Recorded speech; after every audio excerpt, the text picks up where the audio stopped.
नमस्कार। आप सभी का हमारे एस्ट्रो पाठशाला चैनल पे बहुत बहुत स्वागत है। जैसा कि आप सभी जानते हैं कि हम लाल किताब की सीरीज लेकर आते रहते हैं, तो आज हमारे अतिथि वेदव्रत जी के साथ हम सप्तम भाव के सूर्य की दृष्टि और स्थिति के बारे में चर्चा करने जा रहे हैं। तो वेदव्रत जी से मैं अनुरोध करना चाहूंगी कि वे इस चर्चा को आगे बढ़ाएं। जी नमस्कार मैम। आज हम लोग सूर्य के सप्तम भाव में पहुंच गए हैं कि अगर किसी जातक की कुंडली के सप्तम भाव में सूर्य बैठा होगा तो जातक को सूर्य जो है कैसे परिणाम देगा।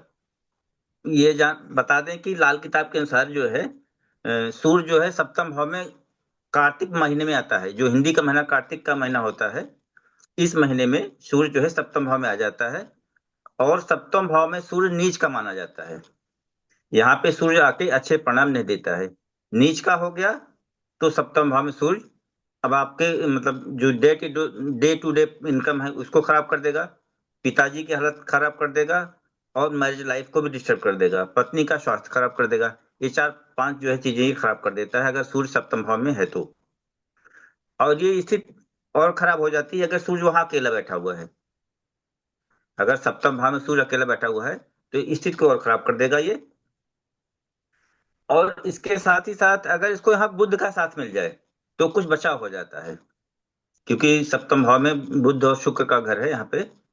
तो यहाँ पे सूर्य का मित्र भी है बुध, तो वो कुछ ना कुछ बचाव कर लेता है।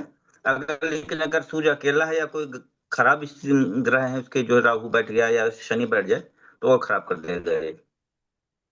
ऐसी स्थिति में अगर कुंडली में मंगलबद हो जाए, ऐसी स्थिति में अगर कुंडली में मंगलबद हो जाए तो स्थिति को और भी वर्ष कर देता है, बहुत ही खराब कर देता है।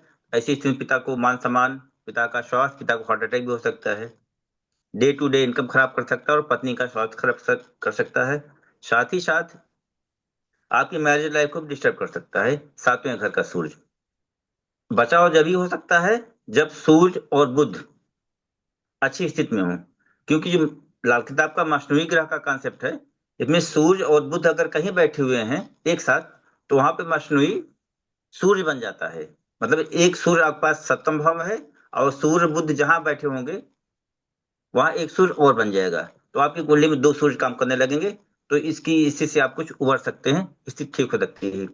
अगर सूर्य और शुक्र एक साथ नहीं भी बैठे हैं, अलग अलग बैठे हैं और दोनों की स्थिति ठीक है, मतलब दोनों अगर मजबूत स्थिति में है, तो भी सूर्य को ये अच्छे परिणाम देने के लिए बाध्य कर देंगे। सूर्य बहुत ज्यादा गड़बड़ यहाँ पे नहीं कर पाएगा। अन्यथा ये सूर्य यहाँ पे बहुत ही खराब स्थिति का हो जाएगा। पति पत्नी में लड़ाई झगड़े, डे टू डे इनकम खराब और पिता के स्वास्थ्य में कमी। और अगर आदमी सरकारी नौकरी में है तो बॉस के साथ भी इसके अच्छे संबंध नहीं रहेंगे। इसके बचाव के लिए हो सकता है कि सूर्य को बुध का साथ दे दिया जाए। मतलब तांबे के जो बर्तन है उसमें मूंग भर के रख दिया जाए। तांबा जो है वो सूर्य का है और बुध जो है वो हरे मूंग, इनको मिला दिया जाए तो सूर्य को बुध का साथ मिल गया। या अगर सूर्य बहुत ही खराब रिजल्ट दे रहा है तो उसमें सूर्य को बुध का साथ देने के लिए अम, सात चौकोर टुकड़े ले लें इसके तांबे के और उसको पार्क वाली जमीन में या जहाँ पे घास उगी हो वहां पे उसको डाल दें, गाड़ दें जमीन में, तो सूर्य का बुध साथ मिल जाएगा, सूर्य कुछ अच्छे परिणाम देने लगेगा। यही सातवें भरगढ़ का सूर्य है। मैं अपने दर्शकों की तरफ से एक प्रश्न करना चाहूँ कि सूर्य अगर सप्तम भाव में स्थित है तो वो मैरिज को बहुत ज्यादा डेंट मारता है लाल किताब के अनुसार। तो ऐसे कुछ कोई आसान जी जी। उपाय हो सकते हैं, जिस तरह आपने बताया कि तांबे के बर्तन में हम दूध डाल सकते हैं, तो हमने सूर्य और बुध को जोड़ दिया। और अगर कोई और उपाय हो सकता है जी तो क्या हमारे दर्शकों को वो बताएंगे सर? जी। बुध और शुक्र को मजबूत करें हम। बुध जो हमारी छोटी छोटी लड़कियां हैं 12 साल की, इनको इनका आशीर्वाद, इनको खिलाएं पिलाएं, लड्डू खिलाएं, इनका आशीर्वाद लें, पैर छुएं। और जो हमारी बातें हैं जन्म ये नवरात्रि, इसमें कन्या पूजन करें। और ये जो गणपति जी हैं इनको लड्डू चढ़ाएं, इससे बुध मजबूत होगा। और लगातार पढ़ने की आदत डालें, लिखने की आदत डालें, इससे भी बुध मजबूत होगा।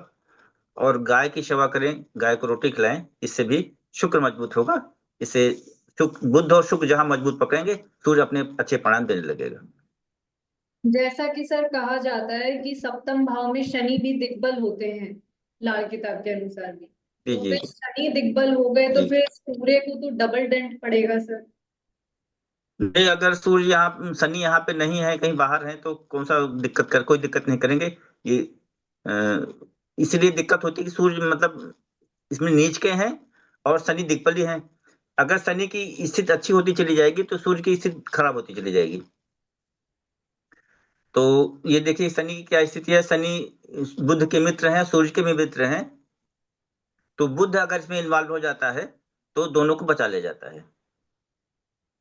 सर दो मित्रों की लड़ाई में अगर तीसरा मित्र अगर आ जाए जो तो, सूर्य की इस स्थिति जी, में मैरिज में डेंट पड़ता है या फिर हमारे पिता को भी नुकसान होता है? सबको। ये अगर सूर्य यहाँ खराब हो गया है, नीच राशि में आ गया है और उसका बचाव नहीं वो कर रहे हैं, तो पिता के स्वास्थ्य को खराब कर सकता है। डे टू डे इनकम को खराब कर सकता है, क्योंकि सातवां भाव डे टू डे इनकम का है। ये मैरिज लाइफ का भी उसको भी खराब कर सकता है। ये सारी चीजें एक साथ ही होंगी, अलग अलग नहीं होंगी।